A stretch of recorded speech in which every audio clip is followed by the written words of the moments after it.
on the distant moon of Lycera 7, a world bathed in shimmering light from its twin suns. Humans were little more than whispers among the towering crystalline forests and glowing rivers. This alien landscape was breathtakingly beautiful but unforgiving, a place where survival demanded harmony with nature rather than dominance over it. The native species, known as the Zalith, had mastered this balance over millennia. They were tall, graceful beings, with translucent skin that refracted light like prisms. To them, humans seemed clumsy, loud, and out of tune with their surroundings. The Zalith often spoke of humans dismissively, calling them the short-lived ones or the echoless wanderers.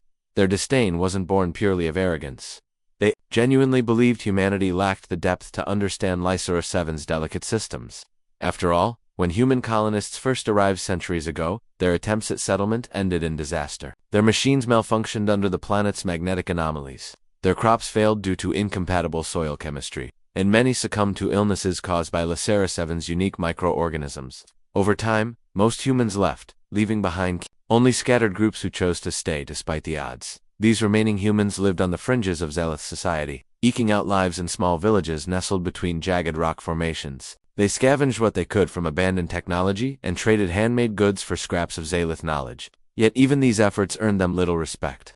The Zalith saw no value in human ingenuity or resilience. They dismissed such traits as mere desperation. One day, deep within the heart of one such village, an unusual event unfolded. A young boy named Kale, barely 8 years old, stood before a group of Zalith elders during a rare visit to the village. His face was smudged with dirt, his clothes patched together from worn fabric, but his eyes burned with determination. He held something tightly clutched in his hand, a small, crudely carved wooden ring made from driftwood found near the glowing river. "I promise," Kale said boldly, his voice ringing clear despite the hushed murmurs around him. "When I grow up, I will marry your daughter." The statement stunned everyone present. Among the Zalith, marriage was not just a union of two individuals, but a sacred bond requiring mutual understanding, shared purpose, and profound compatibility. For a human child to make such a declaration toward a Zalith girl, especially one of noble lineage, was unheard of. It bordered on absurdity. The girl in question, Alira, stood nearby, her luminous form casting soft hues across the ground. She tilted her head curiously, studying Kale with wide, unblinking eyes. Unlike the other Zalith, she didn't laugh or scoff. Instead, there was a flicker of intrigue in her gaze, though she remained silent. The Zalith elders exchanged glances, their expressions ranging from amusement to irritation. One of them finally stepped forward, his voice dripping with condescension. "A human child making vows. Do you even know what you speak of, little one?" Kale didn't flinch. He extended the tiny wooden ring toward Alira, his hands trembling slightly but his resolve unwavering. "I mean it," he said firmly. "I'll come back someday, and when I do, I'll prove I'm worthy."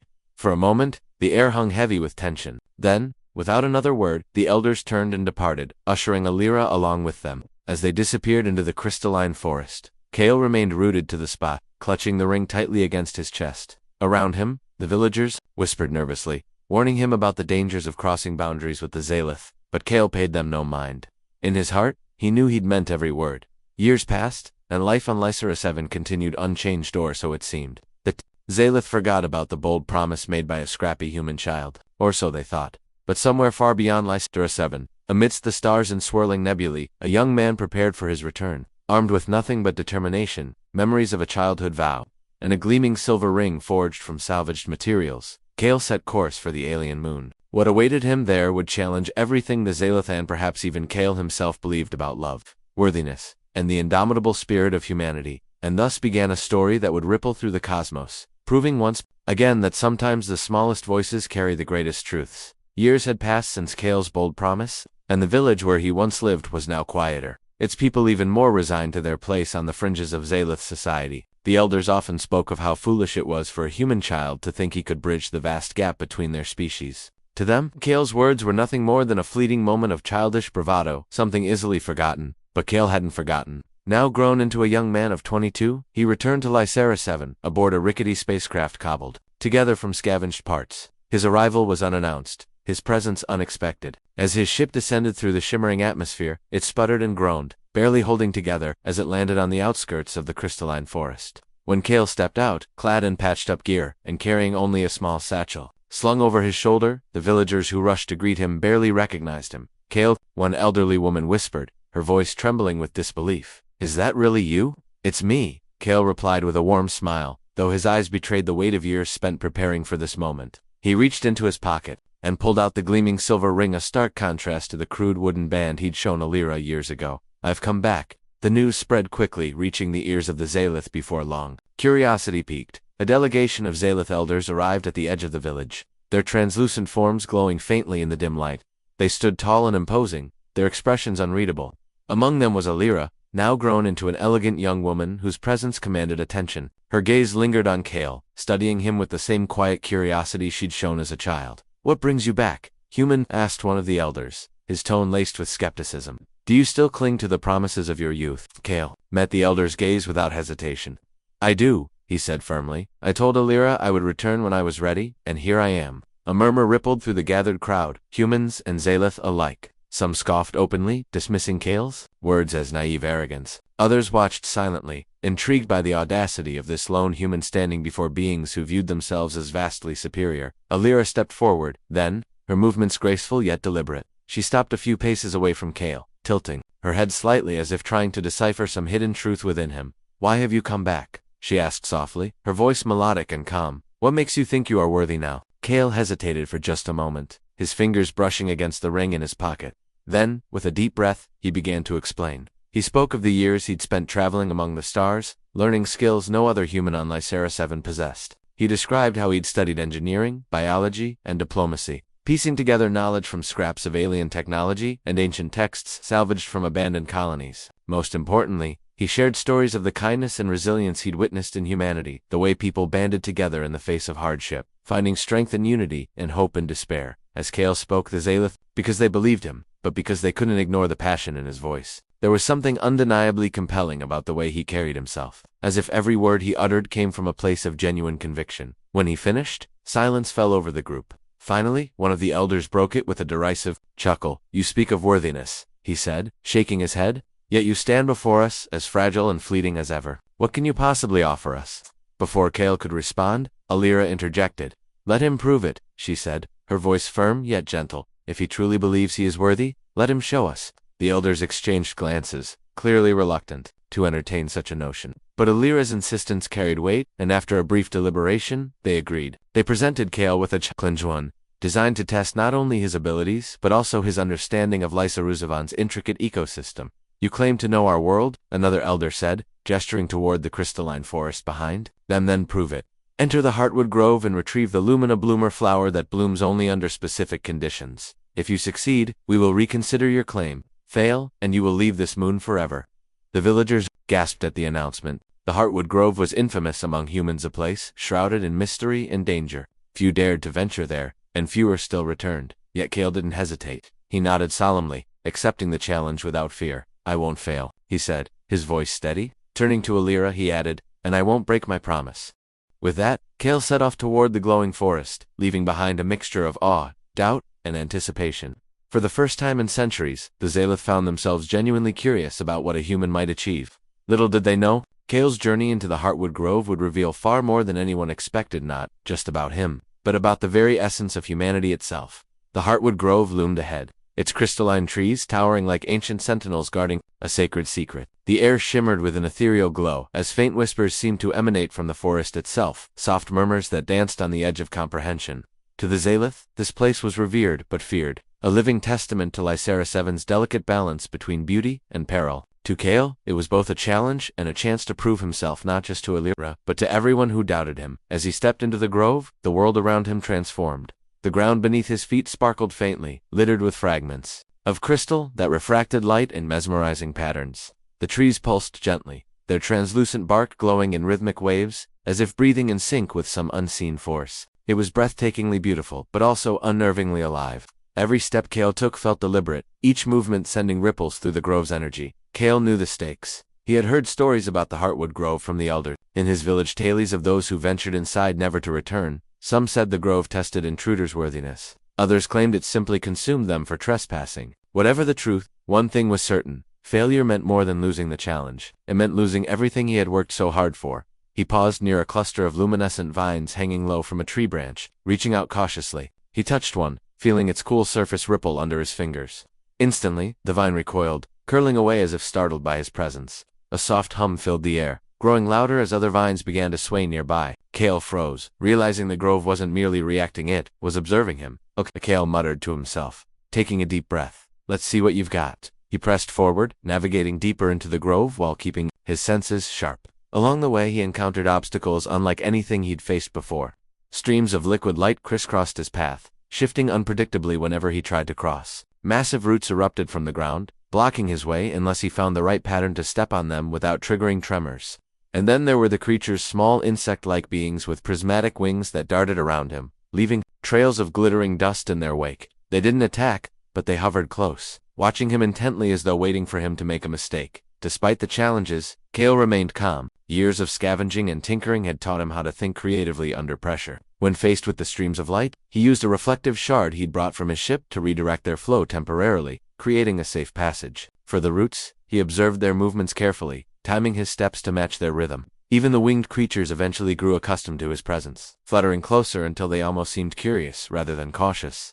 But the real test came when Kale reached the heart of the grove, a clearing bathed in golden light, where the lumina bloom was said to grow. At first glance, the flower appeared deceptively simple, a single bloom perched atop a slender stem, its petals radiating a soft, silvery glow. Yet as Kale approached, he noticed something strange. The flower wasn't rooted in the ground. Instead, it floated mid-air, suspended within a sphere of swirling energy. Kale crouched down, studying the phenomenon closely. He realized the sphere wasn't static, it pulsed faintly, responding to his proximity. If he moved too quickly or made any sudden gestures, the sphere tightened, pulling the flower farther away. It was clear that brute force wouldn't work here. This wasn't just a physical challenge, it was a mental and emotional one. A moment to center himself, Kale closed his eyes and focused on his breathing. He thought back to all the lessons he'd learned during his travels, the importance of patience, the value of understanding systems rather than forcing them, and above all, the power of empathy. Slowly, he began to hum a tune he remembered from his childhood, a melody his mother used to sing to calm him during storms. The sound was soft but steady, filling the clearing with warmth. To his amazement, the sphere reacted. Its pulsations slowed, and the swirling energy softened, allowing the lumina bloom to drift closer. Encouraged, Kale continued humming, reaching out with slow, deliberate movements. Finally, after what felt like hours, his fingers brushed against the flower's stem. With gentle care, he plucked it from its floating perch, holding it up to examine its radiant glow. As soon as he did, the grove responded. The trees around him brightened, their light intensifying until the entire clearing shimmered like a starburst. The winged creatures returned, circling him joyfully as if celebrating his success. For the first time since entering the grove, Kale allowed himself a small smile. He had done it. When Kale emerged from the Heartwood Grove hours later, the ring tucked safely in his pocket alongside the lumina bloom, the Zalith elders were visibly stunned. Their skepticism wavered as they gazed at the glowing flower in his hand, a symbol of achievement no human had ever accomplished before. Even Alira looked at him differently now, her curiosity giving way to something deeper, respect. Yet despite his triumph, Kale knew the journey was far from over. The Zalith might have been impressed, but they weren't convinced, not yet. What lay ahead would demand even more from him, testing not only his resourcefulness, but also his ability to connect with a species that still saw humanity as inferior. As the suns dipped below the horizon, casting Lycera-7 in hues of violet and gold, Kale stood tall, ready to face whatever came next. The grove had revealed his strength, but it had also shown him something else. The importance of harmony, not domination, with the world around him. And perhaps, just perhaps, that lesson would be the key to bridging the gap between two vastly different peoples. The lumina bloom glowed softly in Kale's hand, its silvery light casting delicate patterns across the ground as he stood before the Zalith elders. The air was thick with tension, a mixture of awe and unease rippling through the gathered crowd. For the first time in centuries, a human had not only entered the Heartwood Grove but returned with proof of his success, a feat even some Zalith considered daunting. Yet despite the undeniable evidence of Kale's achievement, the elders remained guarded, their expressions unreadable. "You have retrieved the bloom," one elder said finally, his voice tinged with reluctant admiration. "This is no small accomplishment, but does it truly prove your worth?" Another added sharply, stepping forward. "You are still human, fragile, fleeting, and disconnected from our world. A single flower does not change that." Kale met their gazes calmly, though his heart raced beneath his composed exterior. He knew this moment wasn't just about the challenge, it was about proving something far greater. It wasn't enough to simply succeed, he had to show them why his humanity mattered. Taking a deep breath, he held up the lumina bloom so its glow illuminated his face. "This flower isn't just a trophy," Kale said, his voice steady and clear. "It represents balance, the harmony between effort and understanding, patience and respect. That's what I learned in the grove, and that's what I want to share with you." His words hung in the air, drawing murmurs from both humans and Zalith alike. Some of the villagers exchanged hopeful glances, while others looked skeptical. Unsure if Kale's bold declaration would sway the elders, Alira, standing slightly apart from the group, watched him intently, her luminous eyes reflecting the bloom's gentle light. Before anyone could respond, the ground beneath them trembled faintly, a subtle vibration at first, almost imperceptible. But within moments, the shaking grew stronger, accompanied by a low, resonant hum that seemed to emanate from the forest itself. The crystalline trees surrounding the village began to pulse erratically, their usual rhythmic glow turning chaotic. Panic spread quickly among the humans, who scrambled to steady themselves or seek shelter. Even the Zalith appeared unsettled, their composure cracking under the sudden disturbance. "What is happening?" an elder demanded, turning toward Alira. As the youngest of their kind, she was attuned to Lycera 7's ecosystem in ways the others were not. Alira closed her eyes, focusing on the vibrations coursing through the ground. When she opened them again, her expression was grave. "The grove," she said quietly, "it's reacting to something unnatural." Kale frowned, instinctively clutching the lumina bloom tighter. "Unnatural? What do you mean?"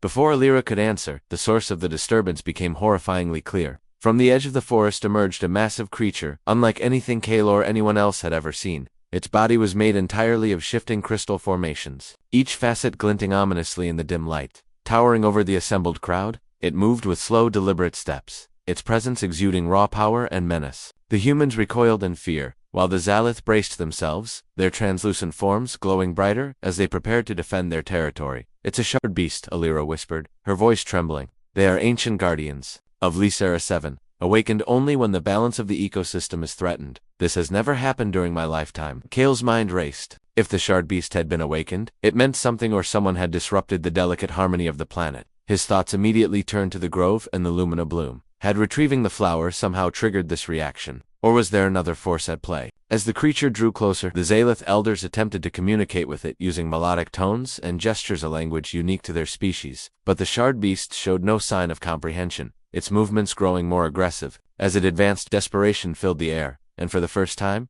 Kale saw cracks in the Zalith's usual confidence. They were powerful beings, yes, but against a force like this, even they seemed helpless. That's when Kale stepped forward. "Wait," he called out, raising his hands to signal the others to hold back. His voice carried an authority that surprised even himself. "Let me try." The Zalith stared at him incredulously, their disbelief palpable. One of the elders scoffed. "What can you possibly do, human? You'll be crushed before you take 2 steps. But Alira placed a hand on the elder's arm, her gaze fixed on Kale. "Let him try," she said firmly. There was a quiet conviction in her voice that silenced any further protests.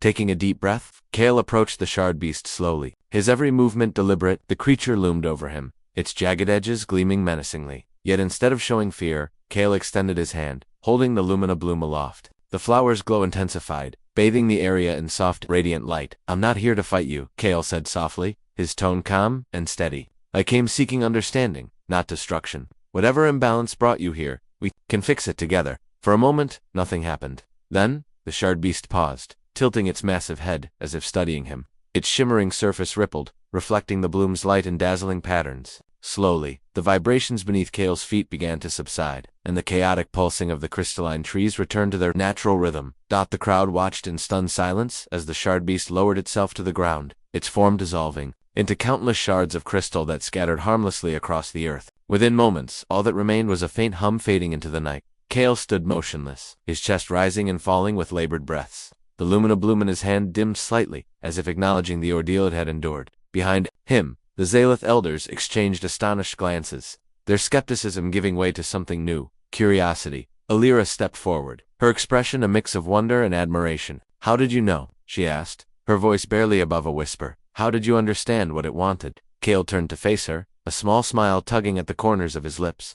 "Because I listened," he replied simply, "and because, sometimes, all anyone wants is to be heard." In that moment, something shifted not just in Alira's perception of Kale, but in the way the Zalith viewed humanity as a whole. For the first time, they began to see humans not as clumsy intruders, but as beings capable of empathy, ingenuity, and connection. Though challenges still lay ahead, Kale's actions had planted a seed of change, one that would continue to grow in ways no one could yet predict. The aftermath of the shard beast's retreat left an eerie stillness in its wake. The crystalline trees, once pulsing erratically, now hummed softly with their usual rhythmic glow, as if sighing in relief. Yet the tension among the gathered crowd remained palpable.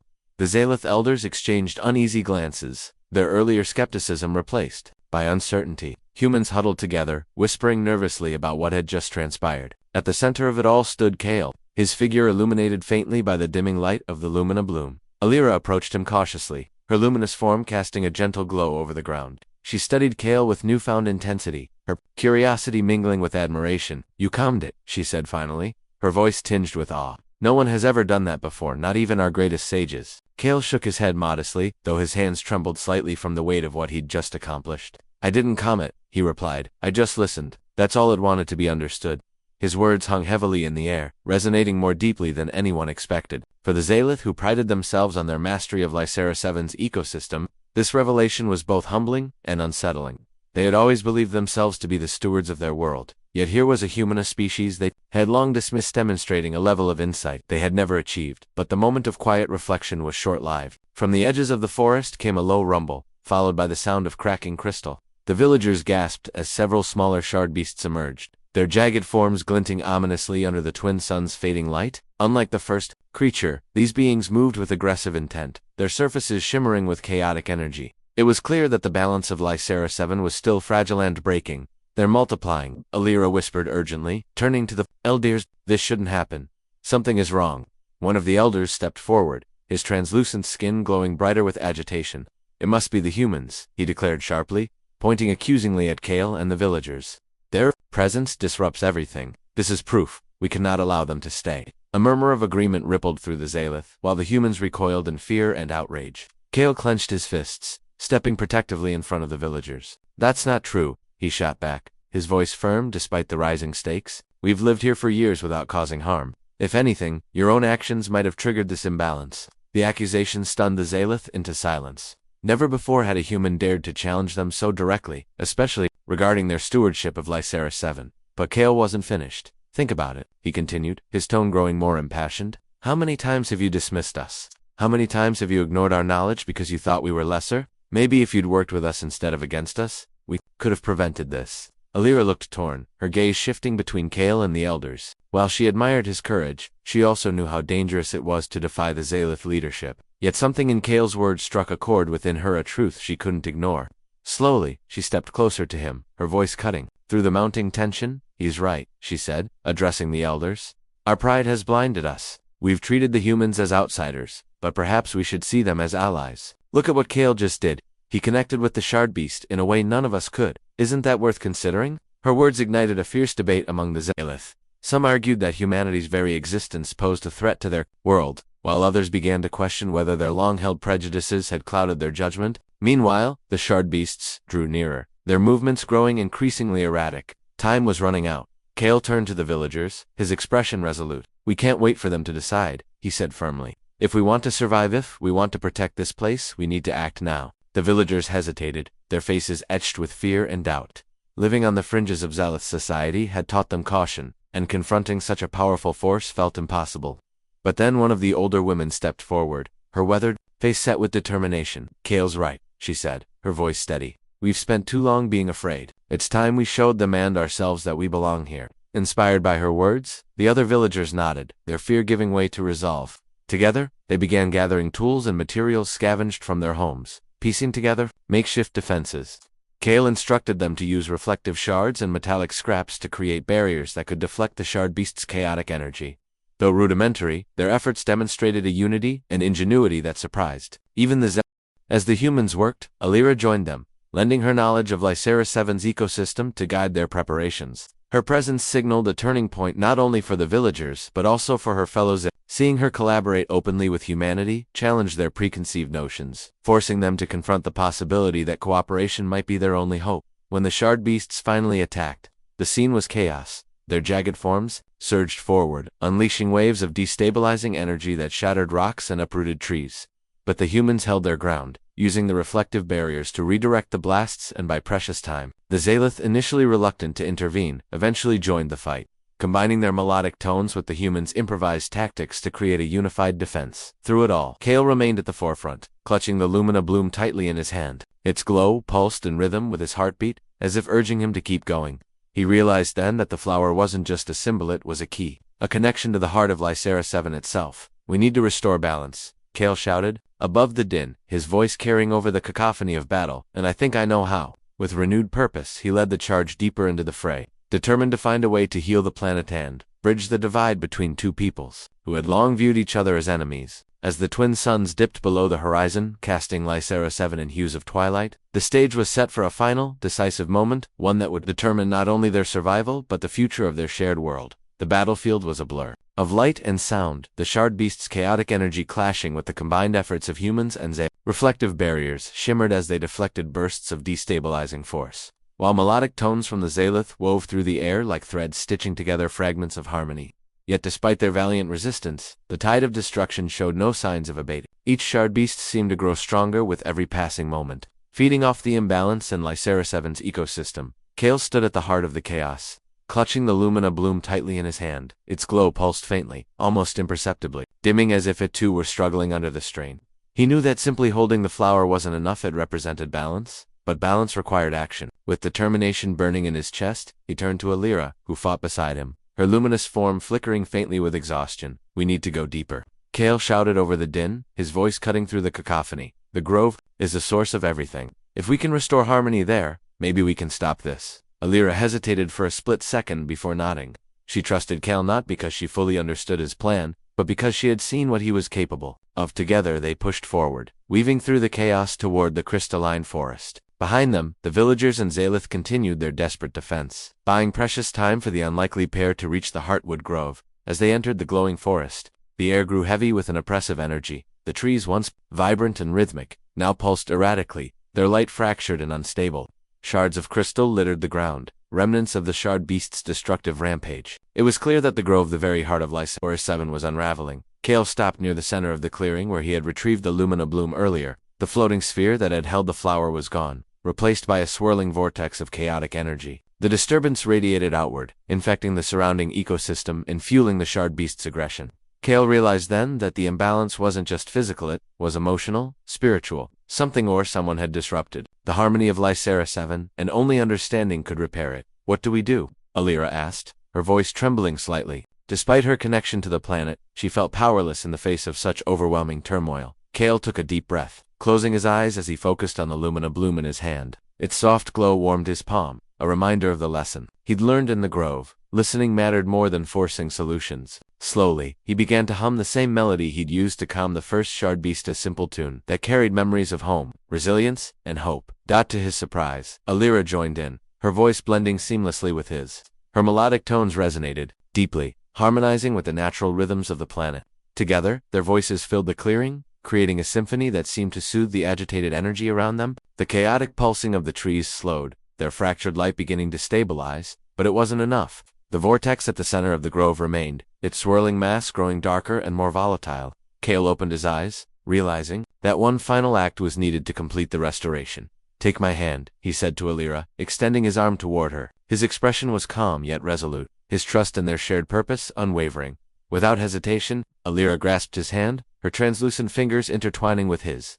In that moment, something extraordinary happened. The lumina bloom flared brightly, its silvery light enveloping both of them in a radiant aura. The melody they sang grew louder, echoing through the grove and beyond, reaching every corner of Lycera 7. The vortex reacted violently at first, resisting the influx of harmony. But gradually, its chaotic swirls began to dissipate, replaced by a steady, rhythmic pulse that mirrored the heartbeat of the planet itself. The transformation spread outward like ripples in a pond. The crystalline trees regained their rhythmic glow, their branches swaying gently as if sighing in relief.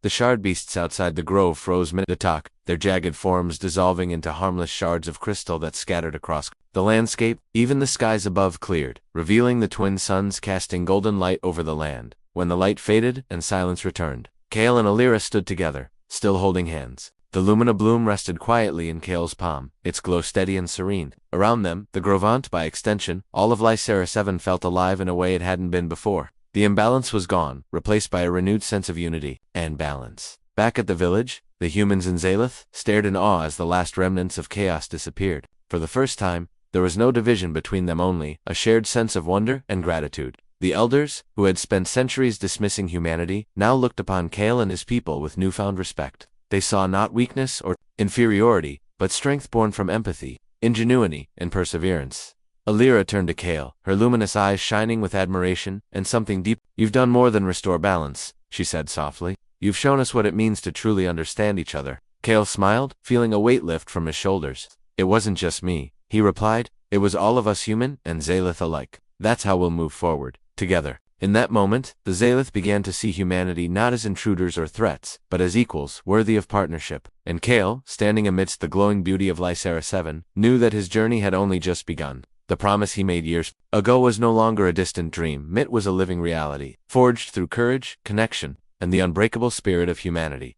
The days that followed the restoration of Lycera 7 were unlike any the moon had ever known. The crystalline forests shimmered with renewed vibrancy, their rhythmic glow a testament to the harmony restored within the ecosystem. The villagers, once relegated to the fringes of Zalith society, now walked among them as equals. In rebuilding what had been fractured, conversations replaced condescension, curiosity supplanted dismissal, and for the first time, humanity's presence on Lycera 7 felt not like an intrusion but a gift. Kale stood at the edge of the Heartwood Grove, watching as sunlight filtered through the translucent trees, casting kaleidoscopic patterns across the ground. In his hand, he held the Lumina Bloom, its steady glow, a reminder of all that had transpired. Beside him, Alira gazed outward, her luminous form blending seamlessly with the radiant landscape. She turned to Kale, her expression soft yet thoughtful. "You've changed everything," she said after a long pause, her voice carrying the weight of gratitude and admiration. "Not just for us, but for this world." Kale shook his head modestly, though a small smile tugged at the corners of his lips. "I didn't do it alone," he replied. "It was everyone, your people, mine, even the grove itself. Balance isn't something one person can achieve. It takes all of us working together."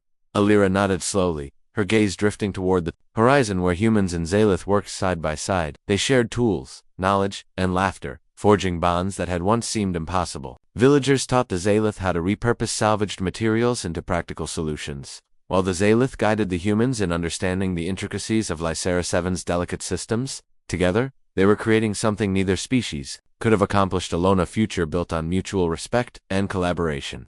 As the suns dipped below the horizon, painting the sky in hues of violet and gold, Kale reached into his pocket and pulled out the gleaming silver ring he'd carried across the stars. He held it up, turning it over in his fingers, as if savoring the memory of every step that had led him here. Finally, he turned to Alira, his heart pounding with anticipation. "Do you remember?" he asked softly, holding the ring out toward her. "Years ago when we were kids, I promised I'd come back, and I promised I'd marry you." Alira's eyes widened slightly, her luminous form flickering faintly with surprise. For a moment, she simply stared at the ring, then at Kale, before a gentle smile spread across her face. "You kept your promise," she said, her voice barely above a whisper. "But marriage, it's more than vows or symbols. It's about unity, purpose, and trust." Kale nodded, his expression unwavering. "And isn't that what we've been building? A union not just between you and me, but between our peoples. If there's anyone who understands the value of connection, it's you." Tears welled in Alira's luminous eyes, though they sparkled like tiny stars rather than falling. Slowly, she extended her hand, allowing Kale to slide the ring onto her finger. The metal gleamed against her translucent skin, a perfect blend of human craftsmanship and Zalith elegance. It was a symbol not just of love, but of hope, a bridge between two worlds that had once stood apart. The news of their engagement spread quickly, sparking celebrations throughout the village and beyond. Humans and Zalith gathered under the glowing canopy of the crystalline forest, sharing stories, songs, and laughter late into the night. The elders, who had once scoffed at the idea of a human-Zalith bond, now joined in the festivities, their expressions softened by newfound appreciation for the resilience and ingenuity of humanity. Amid the joy, Kale found himself reflecting on the journey that had brought him here, from the scrappy child who'd carved a wooden ring from driftwood, to the man standing beneath the bioluminescent skies of Lycera 7. He had faced challenges that would have broken lesser spirits. Yet through it all, he had remained steadfast, not because he believed himself superior, but because he trusted in the power of empathy, creativity, and unity. On the night of the celebration, as the twin suns rose once more, Kale stood beside Alira, gazing out at the sea of faces illuminated by the soft glow of the forest. He raised a hand, signaling for quiet, and when the murmurs subsided, he spoke. "This isn't just my story," he began, his voice carrying over the crowd. "It's ours. Every one of you played a part in restoring balance to this world, just between humans and Zalith, but within Lycera 7 itself. We've proven that differences don't have to divide us, they can strengthen us.